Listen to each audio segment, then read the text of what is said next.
Some journeys in life, you got to take it alone. No friends, no family, no relatives. It's just you and your creator. In this video, I'm going to tell you about one such journey.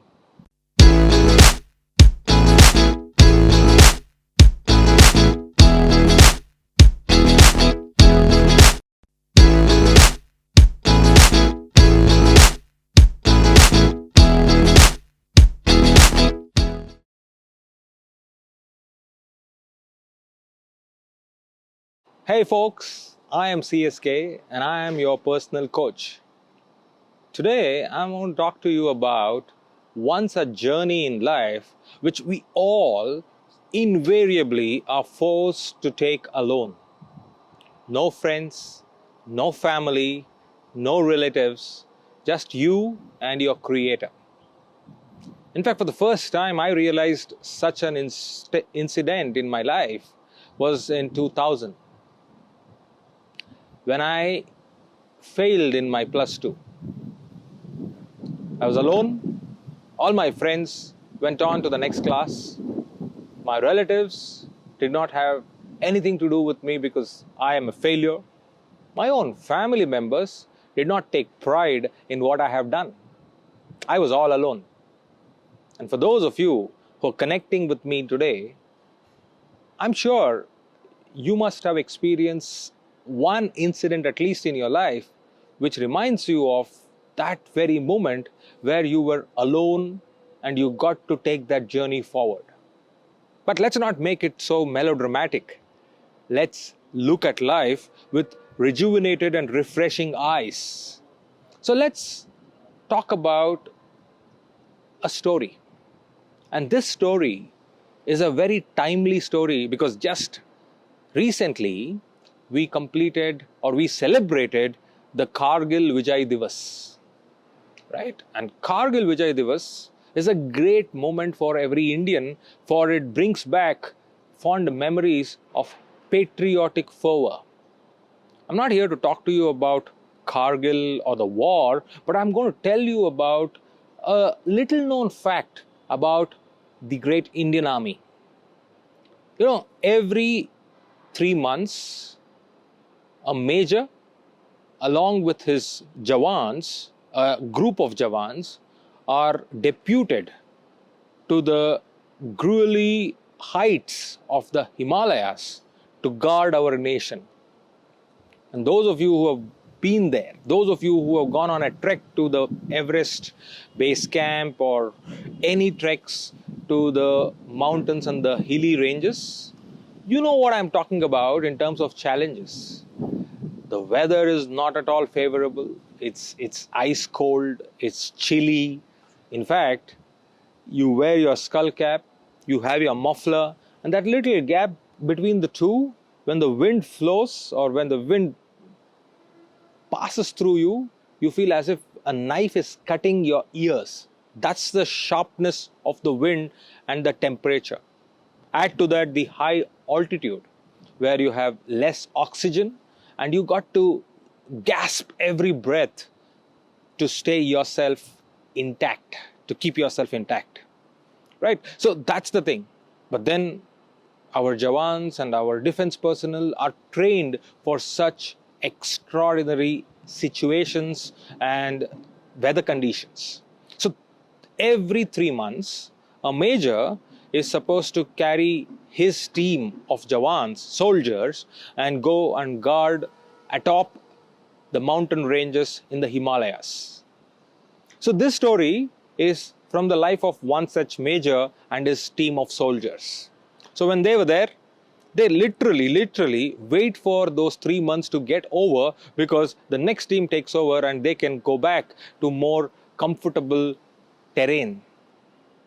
So this major and his soldiers were busy guarding, and the weather really got very cold and chilly. Nothing around them. They could see no vegetation. It is just snow and ice and hilltops. So they thought, okay, let's hold it. Let's hold it for the next 2-3 months, and then we are there. So this was the initial 1 week of their posting. One night, when they were all busy guarding, the major, since he was taking some time to get acclimatized to that place along with the soldiers, walked around and said, "Yeah, this is a better time to have a cup of hot chai. Look around if we can get some chai anywhere, tea, a cup of tea." So they looked around. They saw a small little hamlet where there were little houses, and they thought, okay, there may be some tea. This was almost 9 o'clock, 9:30 in the night. So they went there, and now they wanted to knock and get some tea. But then that place is also known for terrorists. That place is also known for a lot of these violent activities. So the soldiers and the major stepped back and said, no, we can't disturb people right now, because, I mean, you know, in the Himalayas or in the mountains, people turn off everything at around 6:37 in the evening, and then they retire back. They don't really wait like us till 10, 10:30, 11 in the night. So they didn't want to disturb anyone, because people may get worried as to somebody has infiltrated in their place. So they were kind of cautionate about, okay, should we do this, should we not do this? So one soldier was alert. He looks around and he sees the door of the shop was open. So he said, "Sir, wait, why do we have to disturb them? We just open this, anyway it's open, we just go inside and then make our own cup of chai, and then we go back."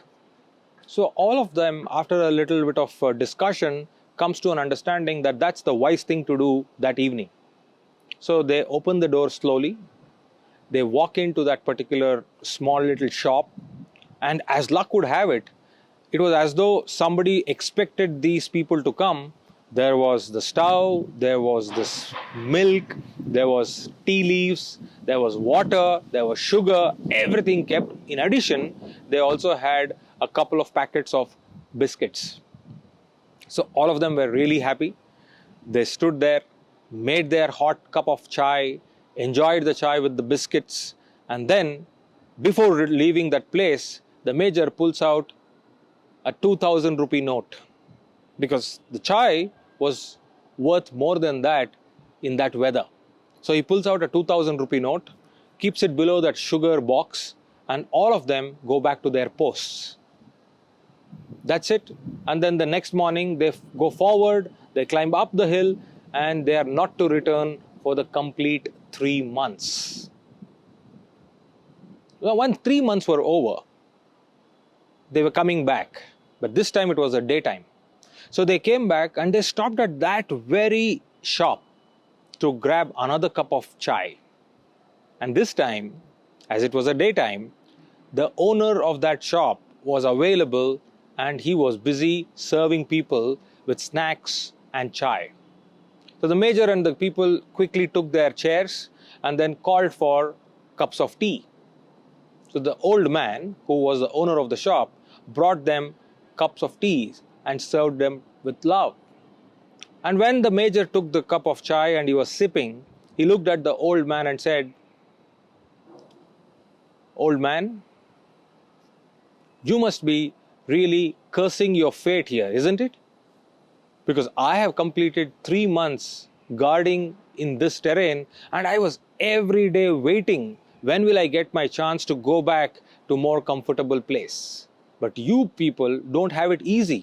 It's so tough. You got to eat whatever little is grown here. You got to live very meagerly. You got to take care and endure of this weather conditions. So you don't have it easy, and you must be cursing your fate every single day. But you still have a smile on your face. What is the secret to it?" Hearing these words, the old man immediately dropped his tray on the table and said, "No, no, no, no, no. No, sir, don't talk like that. I'm very lucky. I'm very lucky that my Creator is with me, protecting me every single day." Major did not understand. He said, "What do you mean by this? This is no protection. In fact, we protect you people and the country by guarding here, but otherwise nobody is here to protect. If anything happens to you, nobody is going to come and help you or support you for days together. Forget about hours. And you say that your creator is protecting you? What are you talking? So the old man says, sir, you don't know this. I mean what I am talking. My creator always protects me. And my creator, when he protects me without even me asking him. The Major said, what do you mean by that? Can you please explain that? So the old man continues. He says, you know what, sir? Not long ago, couple of months ago, my son, when he was coming back home, he fell from his bicycle. He fell so badly that he had a head injury. And because of that head injury, I had to rush him to the hospital for medical attention. And in that hurry, I did not even close the door of my shop. I just closed the door, or rather put the door front, and then ran with my son to the doctor. Luckily, it was not a big thing. He had to undergo some medication and some bandage and some recovery. But then the doctor told me that it will cost me quite a bit of money. I had no money in my hands. And I said, all right, you take care of him tonight. Tomorrow morning, I will get you the money. And that next morning, when I came back to see if I have anything in my store and I can sell all of them and take that money and go and treat my son. You don't believe, sir, when I opened the door and I entered my shop, only then I realized that I had not even locked my shop. But when I opened the door and I entered my shop, I saw 2,000 rupees kept below the sugar box. Now tell me, sir, if my creator is not protecting me, who is protecting me? Did you come and protect me? No. That's why I say my creator protects me in ways where I can't even imagine and I don't even ask. Listening to this, the Major is wondering the kind of gratitude this man is expressing to his creator, but the soldier disturbs that peace and he was almost about to say, poor little fellow, it was we who wanted to we kept that money and you got that money. But Major immediately stops him and says, no, don't speak another word. And you know, one good thing about our armed forces, apart from the many other good things, is they have chain of command. When somebody superior to you gives you a hint, you just got to follow the orders. So the soldier keeps quiet and he doesn't speak another word. And finally, they pay for that cup of chai and all of them walk out. Because the Major wanted that old man to believe that his creator is protecting that man in ways which he could not even imagine. Now friends, look at this story.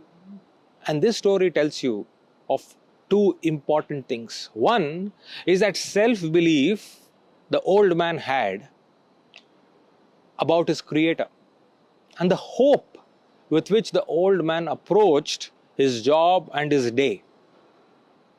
He had nothing to be proud of. As the Major said, these are not ordinary circumstances where you live your life. It's not a metro city like a Bangalore or a Hyderabad or a Mumbai or a Delhi with all facilities at the stroke of your button, where you can get food delivery in your doorstep, at your doorsteps, or you can get medicine on call, or you can get, you name it, you get everything with your mobile phone, right?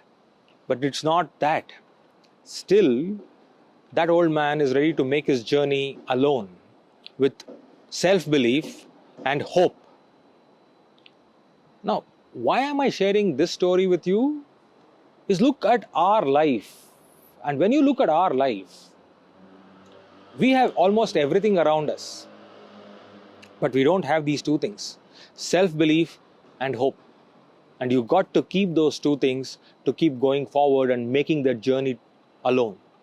When I told you about my journey in 2000 when I failed in my grade 12 and my friends, my family, my relatives were not with me, I did not tell you another thing. It was only the self-belief and it was only the hope which was with me. It was a self-belief that I am better than what I am right now. And it was a hope that I will be what I want to be in the near future. So if you are a youth watching this, if you are anybody like me who had to take that journey alone sometimes in life, keep these two things with you and hold on to them strongly: self-belief and hope. Because you are better than what you think you are right now. And two, you can become whatever you want to become in your life, provided you keep that hope alive and burning. So, I want to just leave you with this particular thought. The thought is simple. Sometimes in life, you got to take that journey alone. No friends, no family, no relatives. Just you and your creator. But when you walk that journey, remember to walk it with self-belief and hope. Thank you for watching CSK Speaks. Till next time, do take care. I come back to you every Tuesdays and every Fridays with new stories and new perspectives on life.